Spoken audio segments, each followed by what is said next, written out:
Morning Bharat में शुरुआत सबसे पहले उस खबर की करेंगे जिस खबर को लेकर चर्चा इस वक्त पूरे देश में हो रही है।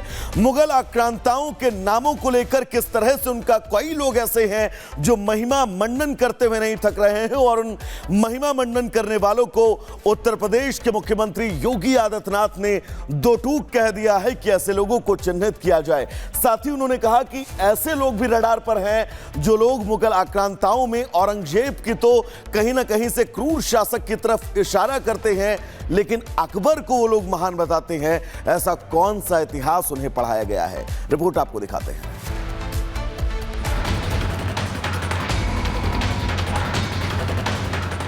जिनका आचरण औरंगजेब जैसा है वे लोग औरंगजेब पर गौरव की अनुभूति करें।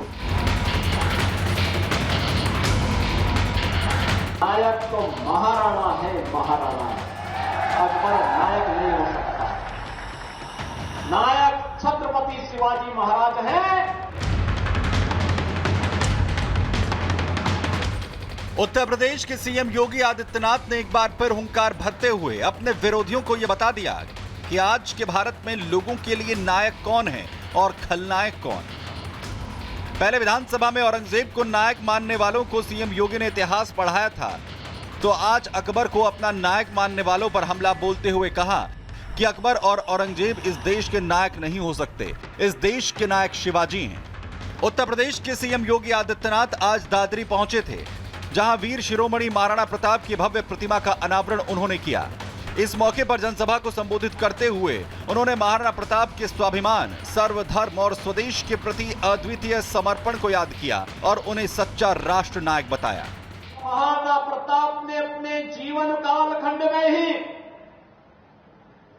मेवाड़ राजवंश से जुड़े हुए वे सभी क्षेत्र जिन्हें कभी अकबर ने हड़पने की कुत्सित चेष्टा की थी, उन्हें वापस लेकर के अकबर को भी घुटने टेकने के लिए मजबूर कर दिया था।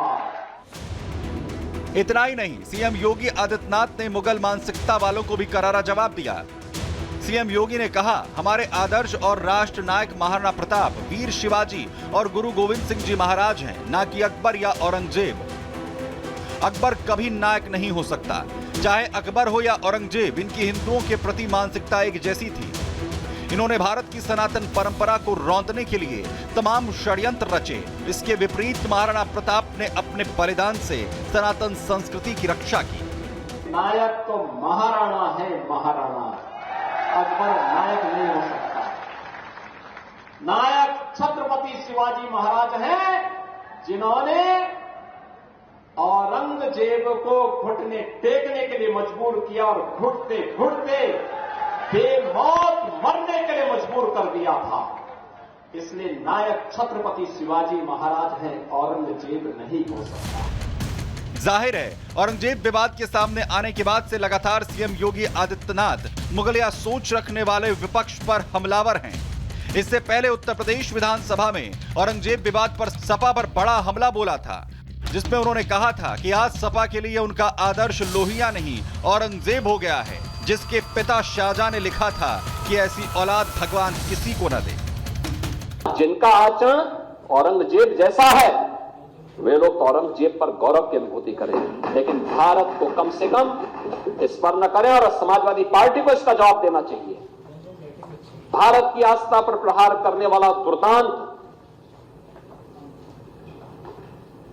धर्मांध, क्रूर शासक, उसको समाजवादी पार्टी आदर्श मानती है।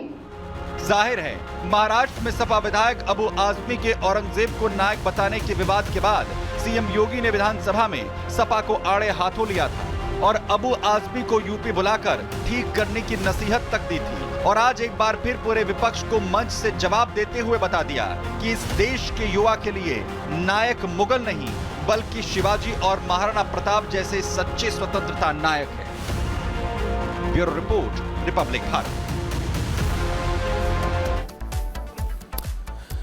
तो देश में इस वक्त क्या कोई बड़ी आतंकी साजिश रची जा रही है? क्या आतंकी किसी बड़ी प्लानिंग की तैयारी कर रहे हैं? दरअसल हम ऐसा इसलिए कह रहे हैं क्योंकि देश के तमाम इलाकों से 3 ऐसे आतंकी गिरफ्तार किए गए हैं जिन आतंकियों ने चौंकाने वाले खुलासे किए हैं, और इन आतंकियों की गिरफ्तारी के बीच यह समझा जा सकता है कि ये किसी बड़ी क्रोनोलॉजी का हिस्सा थे जिस हिस्से को अब तोड़ दिया गया है। रिपोर्ट आपको दिखाएंगे।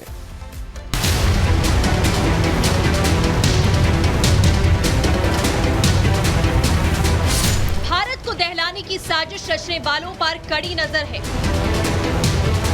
नजर है उन जिहादियों पर जो खाते तो भारत का है मगर नाचते दुश्मनों के इशारे पर है। पाकिस्तान कहने को पड़ोसी देश है, हालांकि उसकी फितरत में है हिंदुस्तान से नफरत। बार बार मुंह खाने के बाद भी पाकिस्तान अपनी नापाक हरकतों से बाज नहीं आता।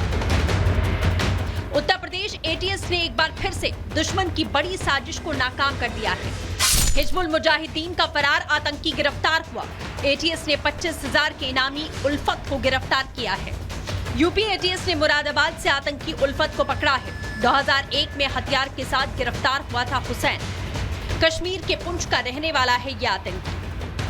यूपी एटीएस की जांच में जो खुलासे हुए वो एजेंसियों के कान खड़े करने वाले हैं। आतंकी का मुरादाबाद पहुंचना किसी बड़ी साजिश का हिस्सा था। हिजबुल के आतंकी से भारी मात्रा में जो हथियार बरामद हुए वो इसी ओर इशारा कर रहे हैं। आतंकी ने पीओके में एक शिविर में ट्रेनिंग ली। ट्रेनिंग के बाद मुरादाबाद में बड़ी घटना को अंजाम देने पहुंचा। आतंकी उल्फत हुसैन 2002 से फरार था। 2001 में उल्फत हुसैन AK-47 और एक AK-56, 2 pistol, 12 hand grenade, 50 detonator, 29 kilo विस्फोटक के साथ पकड़ा गया। जमानत पर छूटने के बाद लगातार फरार चल रहा था। मुरादाबाद कोर्ट से वारंट भी जारी किया गया था। खूंखार आतंकी की गिरफ्तारी सुरक्षा एजेंसियों के लिए बड़ी कामयाबी है, मगर सवाल ये भी, आतंकी यूपी के मुरादाबाद ही क्यों पहुंचा? क्या यूपी में धार्मिक स्थल आतंकियों के निशाने पर हैं? आतंकी किसके ऑर्डर का इंतजार कर रहा था? एटीएस और यूपी पुलिस को जब खबर लगी कि ये 25,000 का शातिर इनामिया चरमपंथी पूंछ में है, तो उनके द्वारा वैधानिक तरीके से इसको गिरफ्तार किया गया। उल्लेखनीय है कि इसकी तलाश वर्ष 2007 से चल रही थी। आतंकी के पीओके में ट्रेनिंग का मतलब है पाकिस्तान के पनाह में आतंकियों की फैक्ट्री धड़ल्ले से चल रही है। पाकिस्तानी सेना भी आतंकियों के कैंप की सुरक्षा में लगी है। जाहिर है पाकिस्तान भारत से जलता है, तभी तो सीमा पार से आतंकियों की तस्करी में उसे मजा आता है। तो क्या समय आ गया है आतंकियों की फैक्ट्री पर एक बार फिर से ताला लगा दिया जाए? इनके ऊपर वर्तमान सरकार के द्वारा विशेषकर उत्तर प्रदेश में जीरो टॉलरेंस की एक नीति अपनाई गई है। इनके ऊपर अभिसूचना संकलन को सर्वोच्च प्राथमिकता दी जा रही है। पुरस्कार की घोषणा की जा रही है।